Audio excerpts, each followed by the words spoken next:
창세기 50장 18절부터 21절까지만 보도록 하죠. 1절까지.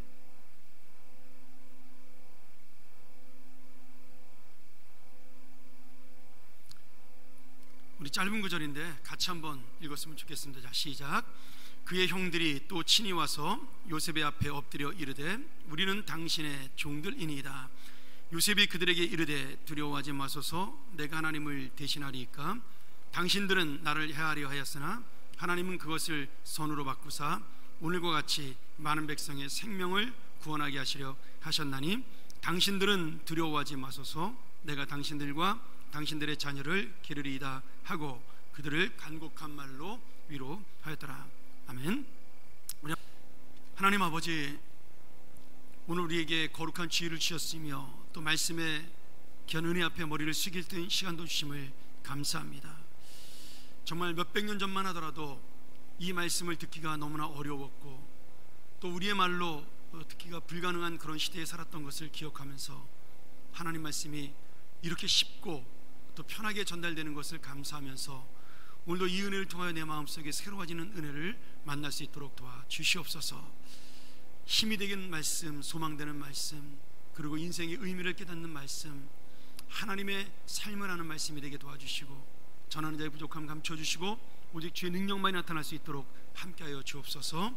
드린 예물 하나님 기뻐 받으시며 이 헌금을 통해 하나님의 교회를 세우고 하나님의 사람들을 세우고 하나님의 영혼들을 살리는 그런 귀한 일들에 쓰여질 수 있도록 인도하여 주시옵소서. 예수님의 이름으로 간절히 축복하며 기도합나이다. 아멘.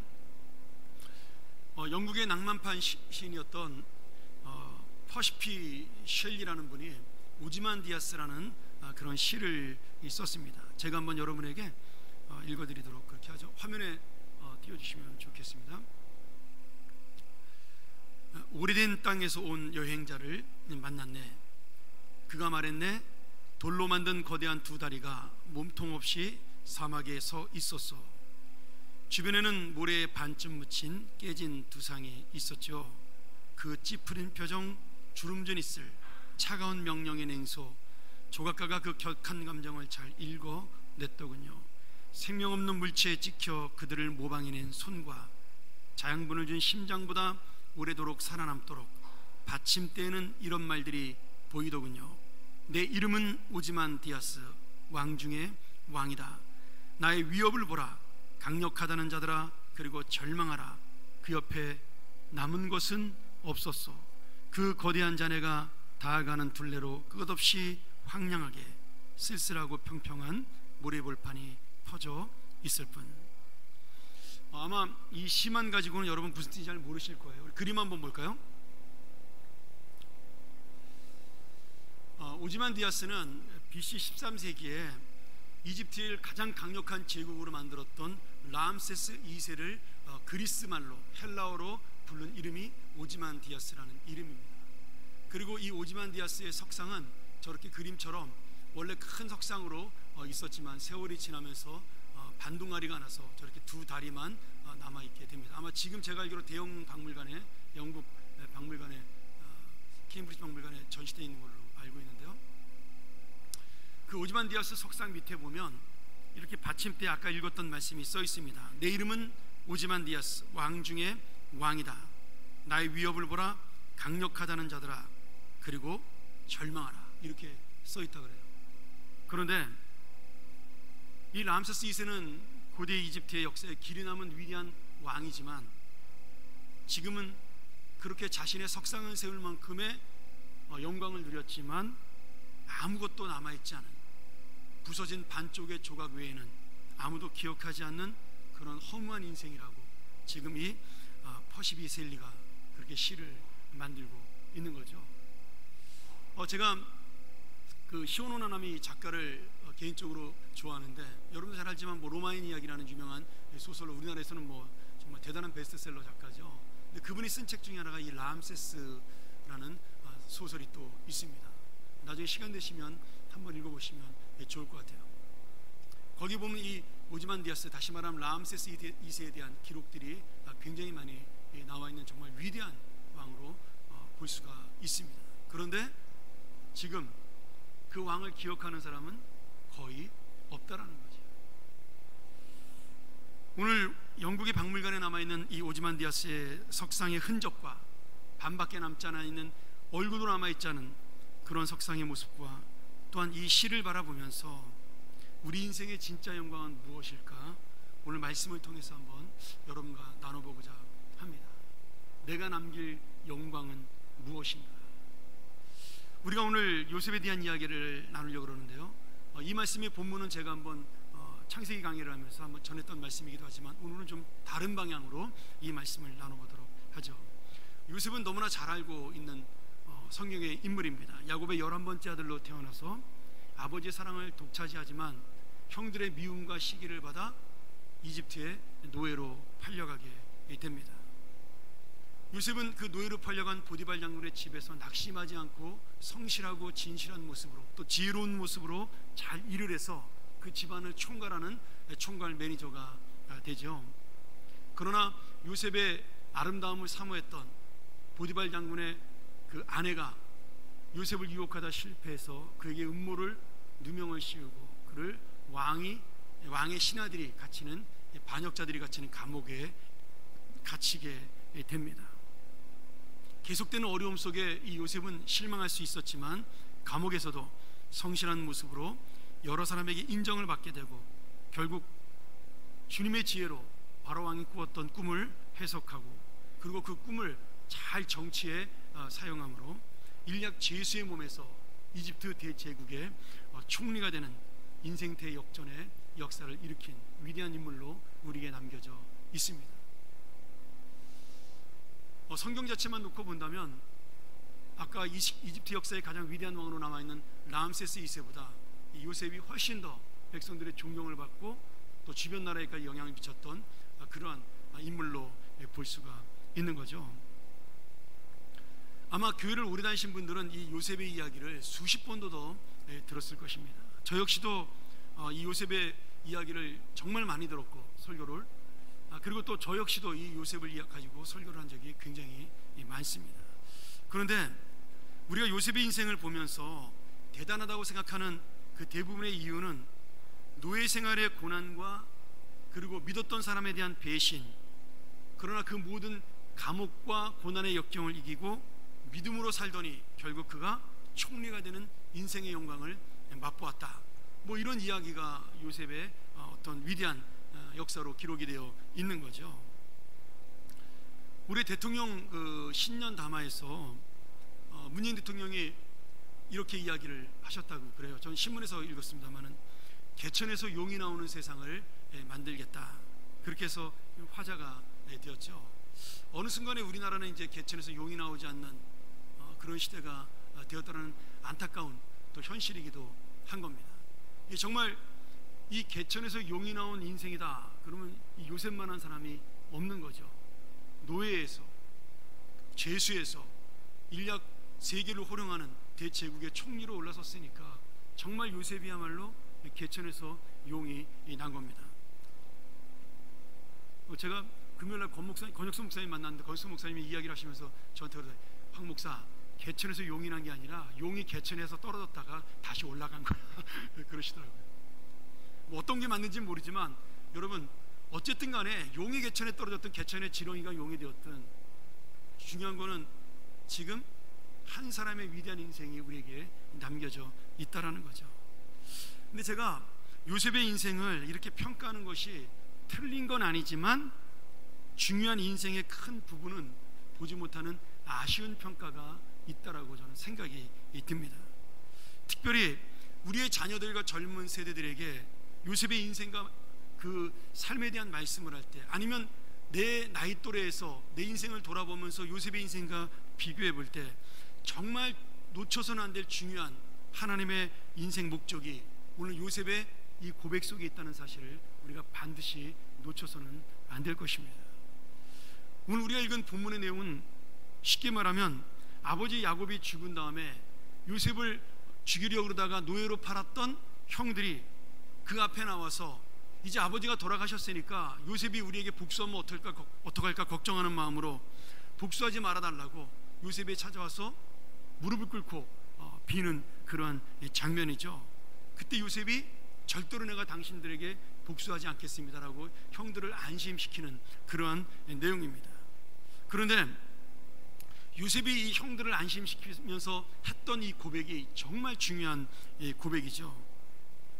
자, 형들이 나를 팔았던 것은 사람의 감정으로 시기심과 미움으로 한 나쁜 행동이었지만, 그러나 그 악한 행동을 통하여 하나님께서는 수많은 사람의 생명을 살리는 구원의 역사로 바꾸셨다라고 그렇게 이야기를 하고 있습니다.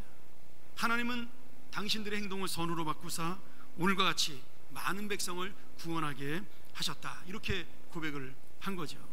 이 요셉의 고백 속에 자신의 인생에 대해서 하나님이 어떻게 역사하시고 인도하셨는가에 대한 정말 주님의 영광을 향한 요셉의 인생 의미와 그리고 그 목적이 분명히 담겨져 있습니다. 오늘 우리가 두 번째로 그래서 이 하늘 영광을 누리고 전하는 교회라는 이름을 목표를 세운 우리 교회의 뜻을 잘 기억하셔야 된다는 거죠. 자, 첫 번째는 요셉의 고난은 단순히 성공을 이루는 통로가 아니라 하나님의 선한 역사와 뜻을 이루는 과정이었습니다. 무슨 말이냐면, 많은 사람들이 간증을 하거나 자기에 대한 과거의 이야기를 할 때 어려운 일을 겪은 것을 극대화시켜서 이야기하는 이유는 무엇입니까? 지금의 성공이 돋보이게 하기 위해서 그런 겁니다.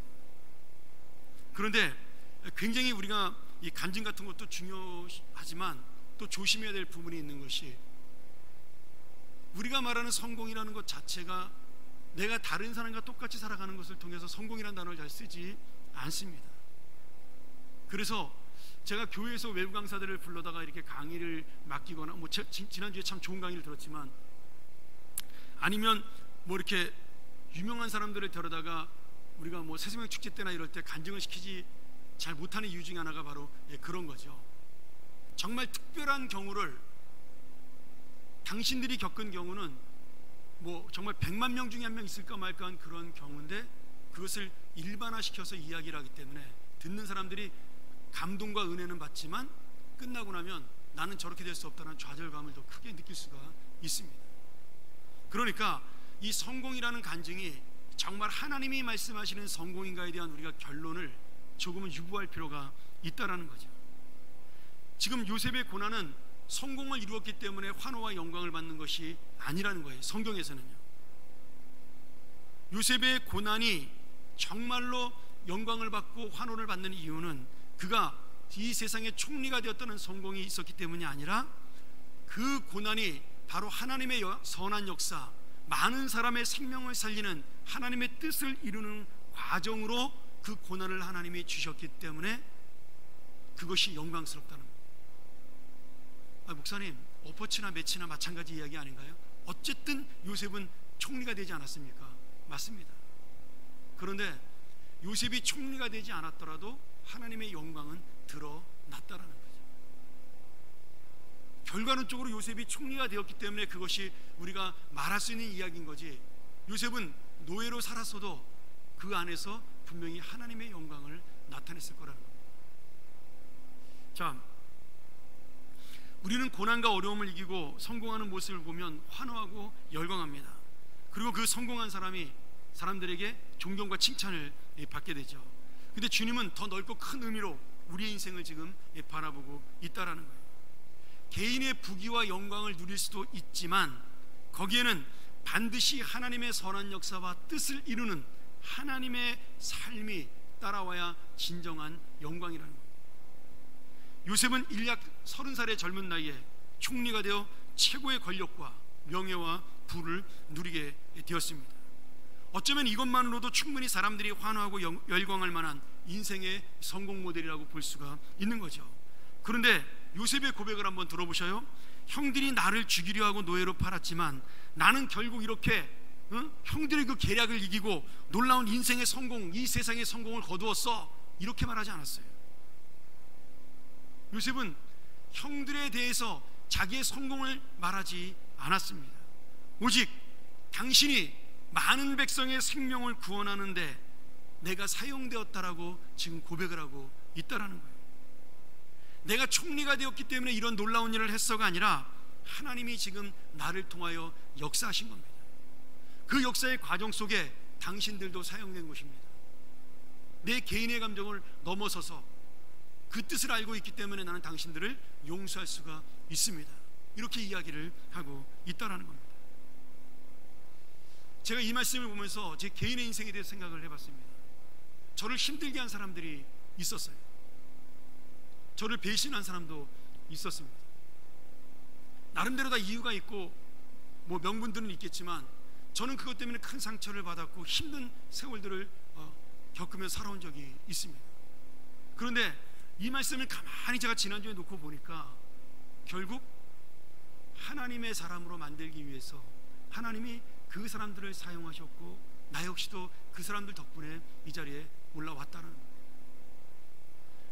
뭐 이 자리가 대단한 자리다 그런 이야기를 하려는 것이 아니라 내가 그때 죽을 만큼 힘들었고 어려웠는데 그런데 하나님은 그 뜻을 통해서 지금 나를 하나님의 사람의 그 선한 뜻을 위하여 사용하시는구나.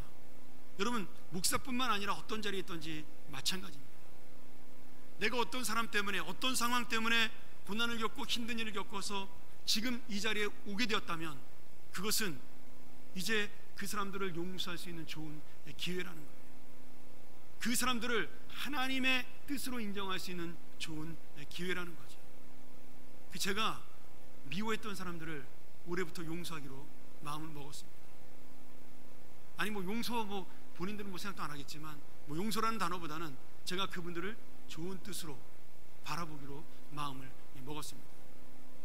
정말 오래전의 이야기지만 제 마음속에 한 가지의 상처로 남아있었던 것들, 그리고 다시 그 얼굴을 보게 되면 내가 웃으면서 인사할 수 있을까라는 그러한 그 하나님 앞에 아픈 부분들을 저도 이 말씀을 통해서 치유가 되었다라는 거예요.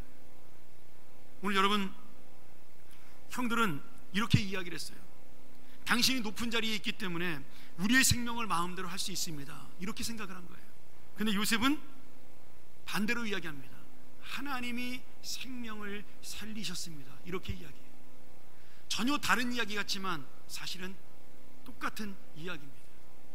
하나님은 요셉을 총리로 만드는 것이 목적이 아니라 생명을 살리는 자로 만드는 것이 목적이었습니다. 형들은 요셉이 남의 생명을 마음대로 하는 높은 자리에 있다고 생각을 했어요. 하나님은 요셉이 생명을 살리는 자리에 있다고 생각을 했습니다. 여러분, 똑같은 자리입니다. 생명을 마음대로 하는 자리, 생명을 살리는 자리. 그런데 어떤 사람은 이 자리에 앉아서 생명을 마음대로 하는 사람이 있는가 하면 어떤 사람은 생명을 살리는 자리로 기억하는 사람이 있다라는 거예요. 이것이 요셉의 위대한 점이라는 거죠. 다른 사람들은 생명을 마음대로 하는 자리라고 요셉을 인정했는데 요셉은 그 자리가 오직 생명을 구원하는 자리라고만 자기의 직분을, 사명을 분명히 알았던 겁니다. 여러분, 이것이 성공을 넘어 하나님의 선한 뜻을 이루는 그러한 하나님의 영광을 누리고자 하는 인생입니다. 두 번째로, 요셉이 총리가 된 것은 성공을 보여주기 위한 것이 아니라 하나님의 영광을 드러내기 위한 도구라는 사실을 분명히 알고 있습니다. 요셉은 총리가 되었어요. 출세했습니다. 죄수에서 일약 이 땅을 호령하는 가장 높은 자리에 올라가게 된 것이죠.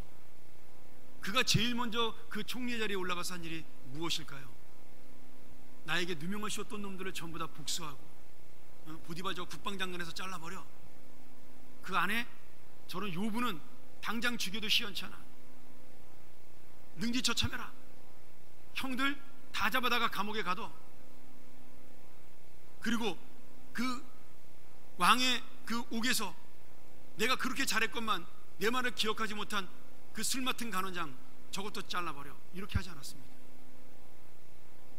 여러분, 얼마나 그런 마음이 있었겠어요. 내 마음대로 하고 싶고 내가 그동안 받았던 서름을 갖고 싶었던 마음.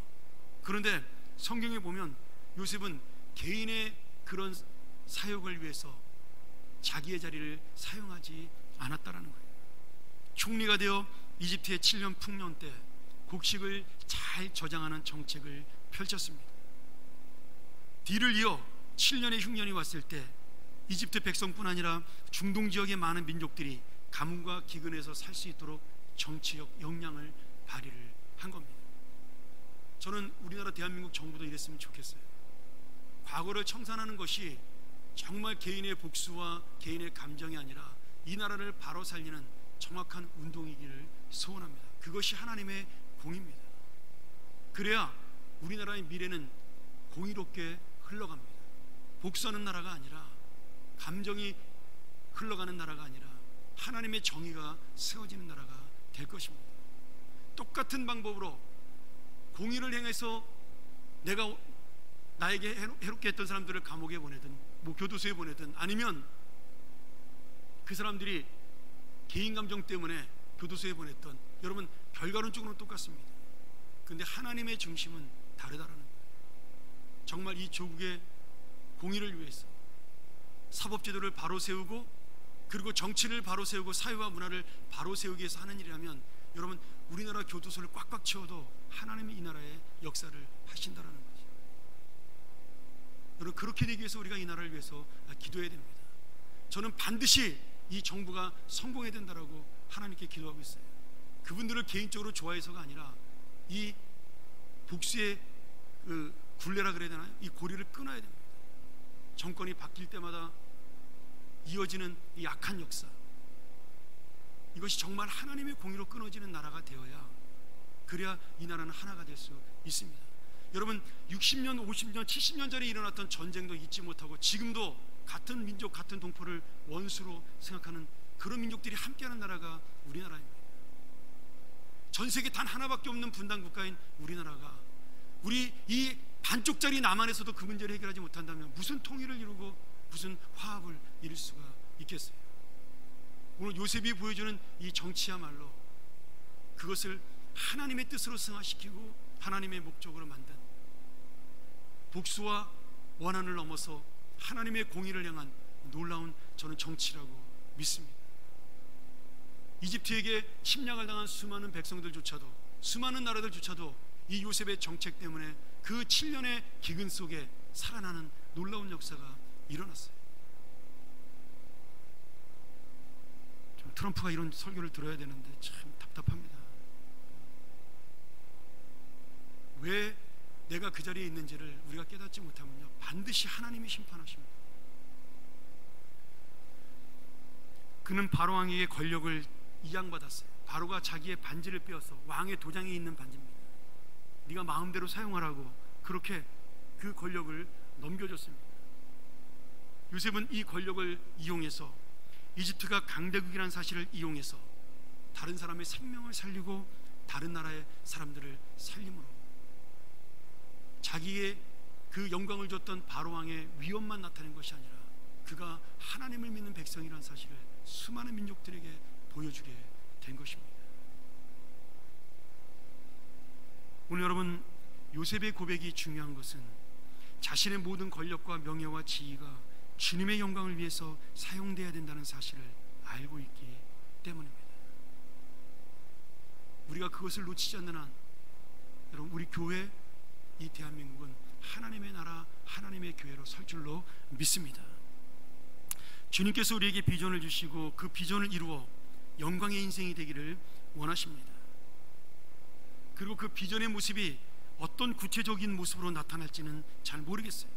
그러나 비전을 꿈꾸고 성공을 원하는 그 목적은 주님의 목적이 되어야 하는 겁니다. 여러분 우리 한번 따라해 볼까요? 제가 젊은 시절에 청년들을 향해서 맨날 외치라 그랬던 구호입니다.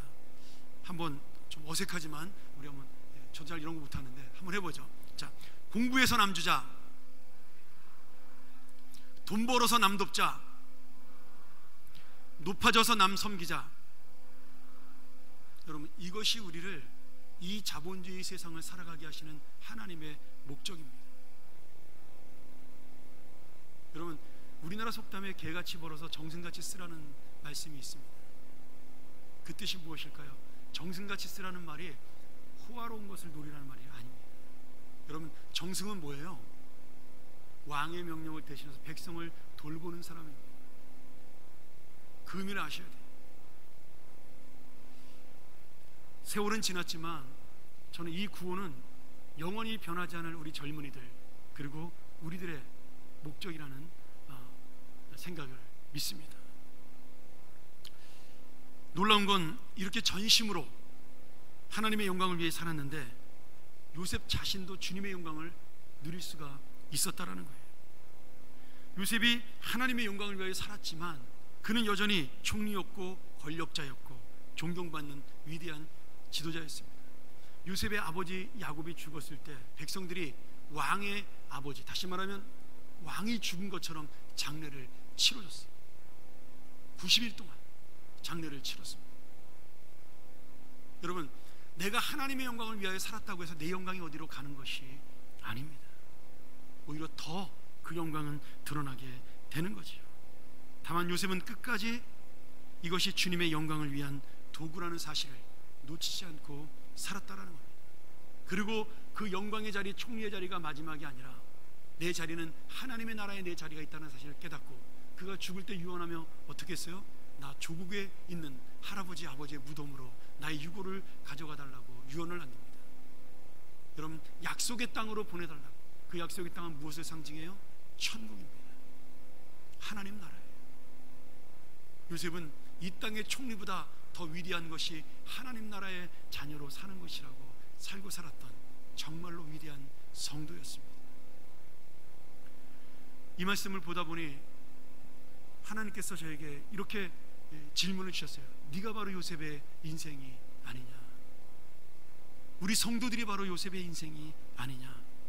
믿었던 사람에게 서러운 배신을 당하기도 하고 성실하고 열심히 살았는데 결과가 나쁠 때도 있었고 너무 현실이 힘들고 어려워서 실망하고 낙심할 때도 있었지만 내가 원하는 대로 인생이 술술 풀려나가지 않아서 힘든 때도 있었지만 어느 순간 내가 지금 서 있는 이 자리를 보니 하나님의 은혜를 만난 인생이 되었다. 여러분, 이것이 바로 요셉의 인생이요 우리의 인생이라는 사실이죠. 그렇다면 오늘 우리가 이루고자 하는 성공의 꿈과 비전의 마지막 목적은 무엇일까요? 내가 우리 자녀에게 가르치는 꿈과 비전의 마지막 목적은 무엇인가요? 성공 자체가 목적인가요? 아니면 진짜 성공은 하나님의 영광이라는 최고의 꿈이 있나요? 내가 지금 이 자리에, 이 위치에 있어서 어떤 삶을 살아가고 있을까요?